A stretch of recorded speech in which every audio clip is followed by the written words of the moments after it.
Hi dear. I thought I'd show you that I changed the bed around, or this couch. You can tell it's kind of a whitish, brownish color. I may still put a little brown on top and make it go in the creases. I don't know.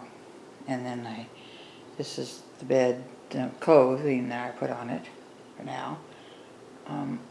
As you can tell, I hope that it's no longer purple. So I still have this piece that I'm going to paint that's purple. That was the same color the couch was.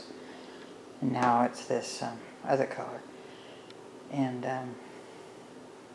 so we'll see how it works out. It's a nice day. It's probably getting warmer now, but it was cool this morning, like autumn is supposed to be.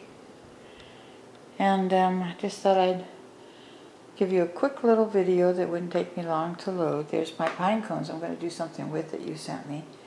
I'm going to probably tie a ribbon on them and hang them up here in the windows, or put them together and make something. But it's nice to know I have them.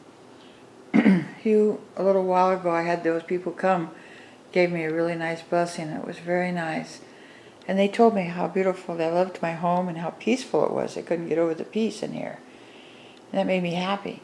And after they left, I just sat in my chair for a minute, and right in front of my window flew a butterfly. And it looked like the monarch butterfly. It was orange. I couldn't believe it. It just went down, just kept going on down, stopped, turned around like it was talking to me or saying something, and went. I'm just amazed. I just can't get over it. And so that's why I had to make you this video. I love you, baby. Bye-bye for now.